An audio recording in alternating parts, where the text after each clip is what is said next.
एक बार फिर से स्वागत है आपका हमारे YouTube channel SKY edu help पर। और आज हम लोग फिर बात करेंगे भिन्नों के सवाल। जो भिन्न के सवाल इबारती वाले प्रश्न होते हैं वो परीक्षाओं में आते हैं, ठीक है। तो ये नंबर सिस्टम के अंतर्गत ही पढ़ रहे हैं। इसके बाद हम लोग जब भिन्न पढ़ेंगे तो उसमें और सारी चीज़ों को देखेंगे। बड़ी भिन्न क्या है, छोटी भिन्न क्या है, मिश्र भिन्न क्या है, ठीक है। ये सब चीज़ें हम लोग अगली वाली जब चैप्टर स्टार्ट होगी भिन्न का तो उसमें देखेंगे। तो आज का पहला क्वेश्चन है, अब ध्यान से पढ़िए और पहला क्वेश्चन को स्टार्ट करते हैं। कह रहा है किसी संख्या के 1/3 के 1/5 का, यानी कोई संख्या है। ध्यान से देखिएगा और अच्छे से समझिएगा, ठीक है। क्या है, कोई संख्या है, कोई संख्या है और कह रहा है इसका, इस संख्या का क्या 1/3, 1/3 मतलब 1/3, ठीक है। 1/3 यानी 1/3, फिर इसका 1/5, ठीक है। फिर इसका 3/4 यानी 3/4 क्या है 15। कह रहा है कि इसका जो है वो 15, यानी किसी संख्या का 1/3, 1/5 यानी 1/5 और 3/4, 3/4 क्या है 15 है। तो कह रहा है कि यह संख्या क्या होगी, ठीक है। तो यही संख्या आपसे पूछ रहा है, तो संख्या कहिए तो किया गया है। तो जो कटने वाली चीज़ें हो काट दो आप। तो 3 से 3 चला जाएगा और 5 चौक का क्या हो जाएगा 20 हो जाएगा। कितना हो जाएगा 5 चौक का 20 हो जाएगा। यानी अब ये 5 चौक का 20 हो जाएगा और ये 20 का मल्टीप्लाई इसमें हो जाएगा, ठीक है। तो संख्या आपकी क्या हो जाएगी, संख्या आपकी क्या हो जाएगी भाई 15 दूना के 30, 300 हो जाएगी। क्लियर हुई बात। तो आपका आंसर कौन सा सही हो जाएगा 300 सही हो जाएगा, ठीक है। यानी कोई संख्या है उसका 1/3 का 1/5 का 3/4 कितना है 15 है, यानी ये 15 के बराबर है। तो जो जो चीज़ें हैं आप कटने वाले हैं काट दो, क्योंकि आपको पता है तिर्यक में कट जाएगा, नीचे से नीचे भाग होता है, गुणा होता है, ठीक है। अब इसका मल्टीप्लाई हो जाएगा और ये मल्टीप्लाई जाकर जब इसे पक्षांतर करेंगे तो यहाँ भाग है तो यहाँ मल्टीप्लाई होगा, ठीक है। तो कितना हो जाएगा 300 हो जाएगा। तो 15 दूना के 300 हो जाएगा। क्लियर हुई। आगे बढ़ते हैं, नेक्स्ट क्वेश्चन देखते हैं। अगला क्वेश्चन कह रहा है कि अगर किसी संख्या के 1/4 के 3/5 के 2/3 34 है, ठीक है। यानी कोई संख्या है, सेम तरह का सवाल है। यानी कोई संख्या है, ठीक है, उसका क्या है 1/4 के 3/5, ठीक है, का 2/3 यानी 2/3 कितना है भाई 34 है। कितना है 34 है। तो कह रहा है कि उस संख्या का 20% क्या होगा। ये 34 है तो आप संख्या निकालो। देखो यार, जो जो कटने वाली चीज़ें काट देते हैं। 2 से 2 आएगा, 2 दूना के 4, 3 से 3 चला जाएगा, ठीक है। और ये 5 दूना के 10, उधर जाकर 334 हो जाएगा।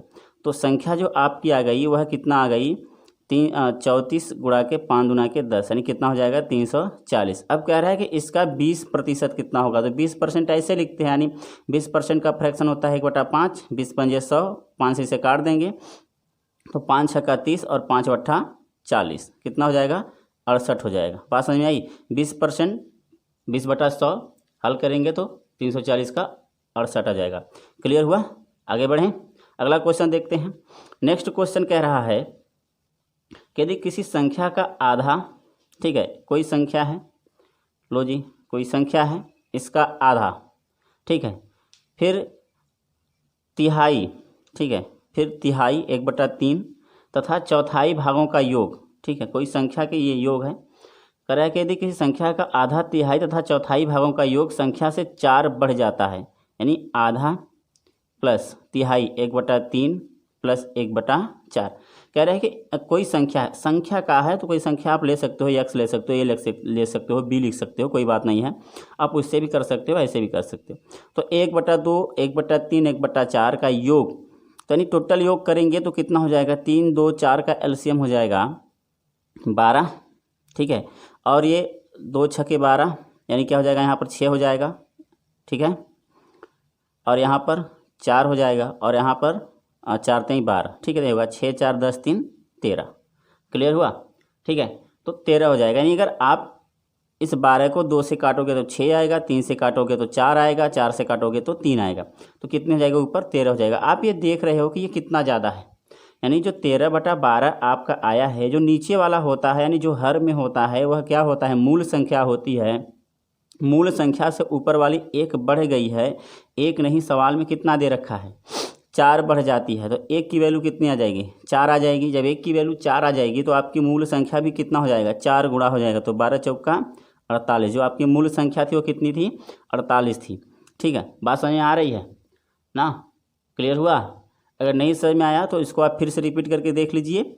और उसके बाद अगर आप ट्रेडिशनल मेथड से करोगे, एक्स वगैरह मान के करोगे, तो वो कैसे करेंगे वो देख लेते हैं। ठीक है, अगर आप इस सवाल को एक्स मान के करोगे तो इस तरह से करोगे, कोई संख्या है, ठीक है, एक्स है, एक्स का आधा, ठीक है, प्लस इसका तिहाई प्लस इसका चौथाई। ठीक है, क्या हो जाता है? 4 बढ़ जाता है, यानी एक्स में +4 की वृद्धि, यानी जो संख्या है उसमें 4 की वृद्धि हो जाती है। ठीक है, तो इस तरह से करेंगे। तो एलसीएम लिया आपने, 12 आया। ठीक है, तो ये हो जाएगा 6x + 4x + 3x बराबर x + 4। ठीक है, अब ये 6 4 10 3 13x बटा के 12 बराबर x + 4। ठीक है ना, 13x बराबर हो जाएगा 12x + 48। ठीक है, क्लियर हुआ? अब इधर पक्षांतर करेंगे, 13x है, ये 12x है, 12x में से 13x निकल जाएगा तो कितना बचेगा? x बचेगा। तो x बराबर कितना मिलेगा आपको? 48। तो आपका आंसर क्या हो जाएगा? 48। ठीक है, इसके यानी 2 मेथड आपने देखा, इसके पहले वाला, इसके अब ये अपला, तो दोनों आप अच्छे से क्लियर हो जाएगा अगर आप ध्यान से देखोगे और फिर से समझोगे, तो आपका आंसर इसमें 48 हो जाएगा। ठीक है ना, आगे बढ़ते हैं, अगला क्वेश्चन देखते हैं। अगला क्वेश्चन कह रहा है, राजीव ने एक दिन एक किताब का 3/8 हिस्सा पढ़ा। ठीक है, राजीव पहले दिन, यानी मैं देख लेता हूँ, पहले दिन उसने किताब का 3/8 हिस्सा पढ़ा।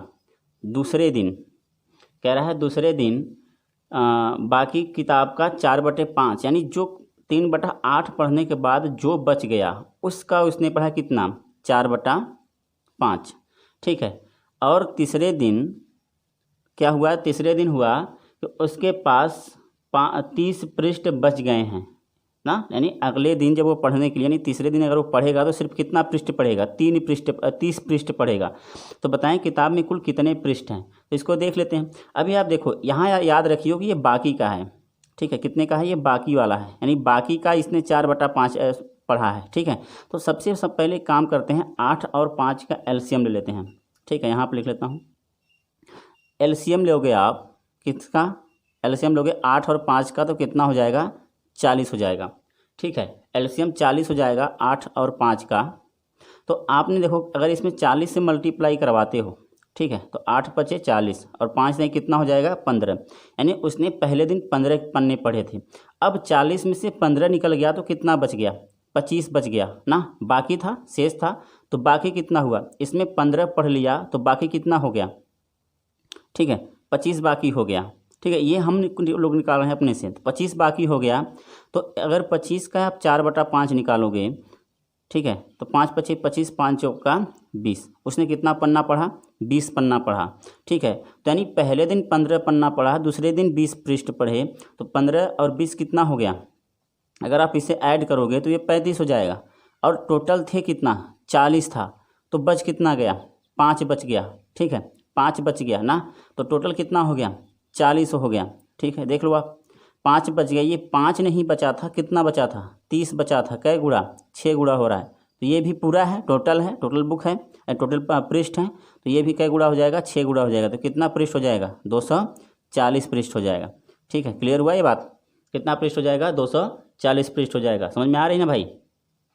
ठीक है, तो 240 पृष्ठ होंगे। अभी समझना है आपको। देखो जी, कह रहा था 3/8 उसने पढ़ा, फिर बाकी जो बच गया, यानी अगले दिन जो बाकी किताब का 4/5 पढ़ा, तो पहले दिन उसने 15 पृष्ठ पढ़ लिया, फिर अगले दिन 25 पृष्ठ बच गया 40 में से। 40 में से जो हमने निकाला था एलसीएम वो 40 आया था, 40 में से 25 पृष्ठ बच गया मान लो, यानी 25 इकाई बच गई। तो 25 का 4/5 20 होता है, यानी पहले दिन उसने 20 पढ़ा, दूसरे दिन पहले दिन 15 पढ़ा, दूसरे दिन 20 पढ़ा। ठीक है, अब बच कितना गया? 40 में से 5 बच गया। लेकिन किताब क्वेश्चन में क्या दे रखा है? 30 पन्ने दे रखे हैं, तो 5 की वैल्यू 30 है, तो 1 की वैल्यू कितनी होगी? तो 1 की वैल्यू 6 होगी। ठीक है, जब 1 की वैल्यू 6 होगी तो 40 की वैल्यू कितनी होगी? तो 40 की वैल्यू कितनी हो जाएगी? 240 हो जाएगी। क्लियर हुई बात? ठीक है, अगला आगे बढ़ें, नेक्स्ट क्वेश्चन देखते हैं। अगला क्वेश्चन कह रहा है, राम एक पुस्तक का 3/8 एक दिन में, ठीक है, तथा 1/2 दूसरे दिन पढ़ता है। यदि पुस्तक के 30 पृष्ठ पढ़े जाने शेष होते हो तो पुस्तक में कुल कितने पृष्ठ है? ठीक है, तो राम ने पहले दिन उस पुस्तक का कितना पढ़ा है? 3/8 पढ़ा है, यानी पहले दिन उसने पढ़ा 3/8 और दूसरे दिन कितना पढ़ा, दूसरे दिन उसने आधा पढ़ डाला, ठीक है। तीसरे दिन यदि 30 पृष्ठ यानी मान लेते हैं तीसरे दिन वह पढ़ेगा कितना, 30 पृष्ठ शेष है पढ़ने के लिए, यानी तीसरे दिन पढ़ने के लिए कितने पन्ने हैं, 30 पन्ने हैं, 30 पृष्ठ है, ठीक है। तो पुस्तक में कुल कितने पृष्ठ ही पूछ रहा है आपसे। तो अभी आप देखो, आपने क्या करनी है, एलसीएम ले लेनी है। एलसीएम 8 और 2 का कितना होता है, 8 ही होगा, होगा कि नहीं होगा। 8 और 2 का एलसीएम 8 होगा। अगर 8 से मल्टीप्लाई इसमें कराएंगे तो ये गया एक बार में, ये कितना हो जाएगा, 3 हो जाएगा। नहीं, पहले दिन उसने 3 पन्ने पढ़े, दूसरे दिन कितना पढ़ डाला, दूसरे दिन 8 का कितना पढ़ डाला, 4 इकाई 4 पन्ना पढ़ डाला। तो 4 और 3 कितने हो गए, 7 हो गए, और टोटल हैं कितने, 8 हैं। तो यहाँ कितना बच गया, 1 बच गया। यानी तीसरे दिन उसने कितना पढ़ा, 1 पढ़ा। 1 नहीं भाई, 1 शेष नहीं बचा था, कितना शेष बचा था, 30 शेष बचा था। कै गुणा हो रहा है, 30 गुणा, यानी कि 1 की वैल्यू 30 आ रही है। तो आपका जो टोटल है, यानी टोटल जो पृष्ठ है 8 गुणा के 30 कितना हो जाएगा, 8 त्रिक का 24, 240 पृष्ठ हो जाएगा, ठीक है। क्लियर हुआ बात, समझ में आ रहा है, समझ में आ रहा है कि नहीं आ रहा है, ठीक है। देख लेते हैं एक बार। कह रहा है कि उसने पहले दिन 3/8 पढ़ा, उसने ये नहीं कहा कि बाकी का 3/8 सॉरी 3/8 पढ़ा, लेकिन अगले दिन 1/2 पढ़ा। लेकिन 1/2 पूरी किताब का पढ़ा है, बाकी का नहीं पढ़ा है, क्योंकि सवाल में मेंशन नहीं किया है। तो 1/2 पढ़ा, ठीक है। तो अगर एलसीएम 8 और 2 का 8 लेते हैं तो 8 इकाई 8, 3 पृष्ठ पहले दिन पढ़ा, दूसरे दिन 4 पृष्ठ पढ़ा, और टोटल 4 और 3 7 हो गए। टोटल पृष्ठ की संख्या हमने जो निकाली है एलसीएम के माध्यम से वो 8 आया है, ठीक है। वो 8 आया है, लेकिन बच कितना गया, 1 बच गया, 1 शेष नहीं बचा था, 30 शेष बचा था। 1 की वैल्यू 30 है, तो 8 त्रिक का 24, 240 हो जाएगा। क्लियर हुआ भाई, ठीक है। आगे क्वेश्चन देखते हैं। आगे क्वेश्चन कह रहा है, यदि एक संख्या, ठीक है, यदि एक संख्या और उसके व्युत्क्रम का योग कितना है, 2 हो, तो वह संख्या कितनी है, ठीक है। इसने ऑप्शन आपको दे रखे हैं 0, 1, -2, 2 सॉरी -1, ठीक है। ये ऑप्शन आपके दे रखे हैं, और सवाल ये कह रहा है कि यदि एक संख्या और उसके व्युत्क्रम का योग 2 हो तो वह संख्या कितनी है। देखो यार, संख्या अगर x मानते हो आप और उसका व्युत्क्रम का योग, ठीक है, 1/x, क्योंकि व्युत्क्रम क्या होता है, 1/x होगा। तो कह रहा है तो वह संख्या क्या है, यानी संख्या कितनी है। तो जो ये ऑप्शन दे रखे हैं वो संख्या ही तो दे रखी है, यानी जो ऑप्शन दे रखे हैं ये संख्याएं ही तो दे रखी हैं, क्योंकि x की वैल्यू ही दे रखी है।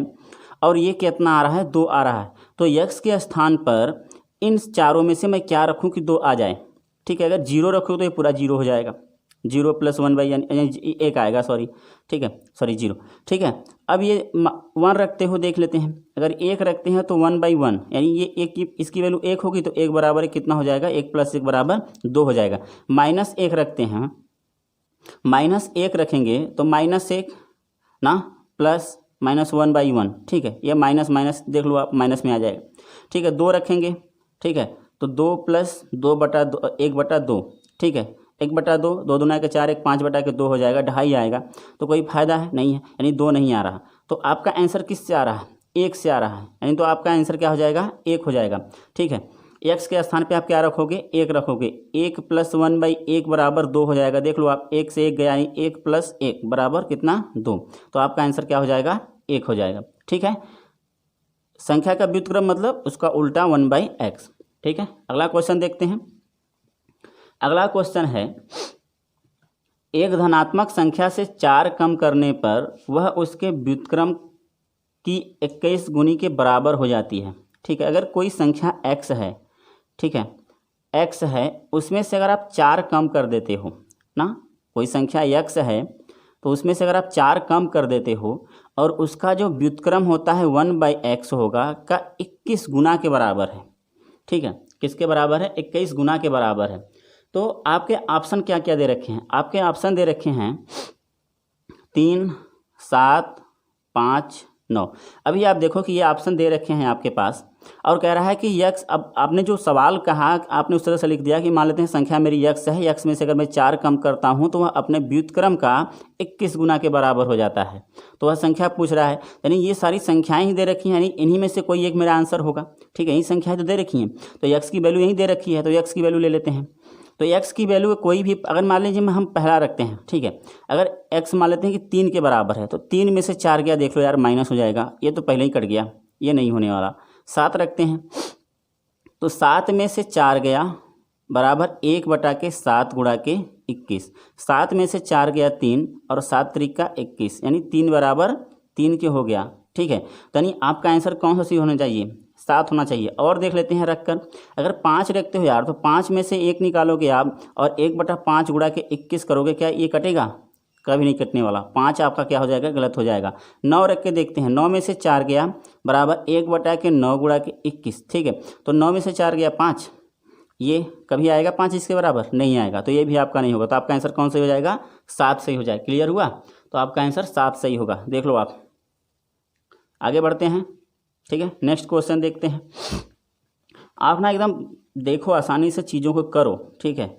अब आपसे ये तो नहीं कह सकता कि भाई आपको सारे आने ही आने हैं, ठीक है, लेकिन चीज़ों को समझेंगे तभी आएगा। आगे देखते हैं।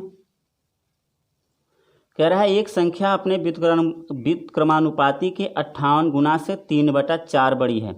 तो कह रहा है वह कौन सी संख्या है, ठीक है।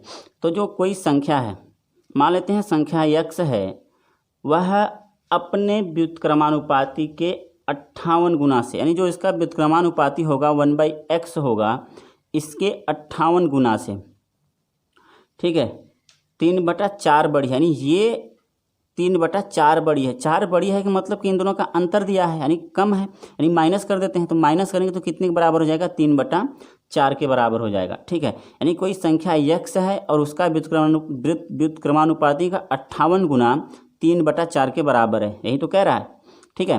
तो इस तरह से है। तो कह रहा है कि वह संख्या कौन सी है, और आपके ऑप्शन दे रखे हैं, ठीक है। आपके ऑप्शन दे रखे हैं -8, 12, -12, 8।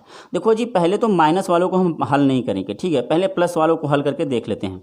माइनस वाले से तो उम्मीद कम ही है, क्योंकि 3/4 है, माइनस में आंसर नहीं है, क्योंकि आप यहाँ पे रखोगे तो देखो माइनस में ही जाएगा, माइनस माइनस प्लस फिर माइनस, ठीक है। तो 12 रखते हैं पहले। अगर 12 को आप रखते हो, ठीक है, 12 - 1/12 गुणा के 58। अब मेरे को बताओ कि क्या ये कट जाएगा? हाँ, कटेगा ज़रूर। 6 29, 29 दूना 58, 6 दूना 12। अब 12 छके 72 माइनस 29/6 आएगा। अब बटा के 6 आ रहा है, तो यहाँ पर बटा के 4 चाहिए मुझे, तो आपका ये वाला ऑप्शन क्या हो जाएगा? गलत हो जाएगा, ठीक है। तो आपका 12 वाला ऑप्शन गलत हो गया। -12 तो नहीं रखेंगे, 8 देख लेते हैं। अगर 8 आप रखते हो तो 8 - 1/8 गुणा के 58, ठीक है। अब देखो यार, 8 सते 56 होता है, अरे सॉरी, 4 दूना के 8 होता है, ठीक है, और 29 दूना के 58 होता है। तो अभी देखो आप, ये हो गया 8 - 29/4, यानी क्या? 8 चौका 32, 32 - 29/4। और देखो यार, 9 3 12, यानी कितना हो जाएगा? 3/4। तो आपका आंसर कौन सा सही हो जाएगा? 8 सही हो जाएगा, ठीक है। तो आपका आंसर कौन सी होगा भाई? 8 सही होगा। क्लियर हुआ ये बात? ठीक है। तो आज के लिए बस करते हैं, और अगले वीडियो में हम लोग कुछ और क्वेश्चन को हल करेंगे, ठीक है ना। तो समझ में आया है तो आपको पता है क्या करनी है, ठीक है। सब्सक्राइब करो, लाइक करो यार, कमेंट करो, शेयर करो, ठीक है, अपने दोस्तों के बीच बांटो। तो आज के लिए बस, मिलते हैं अगले वीडियो में।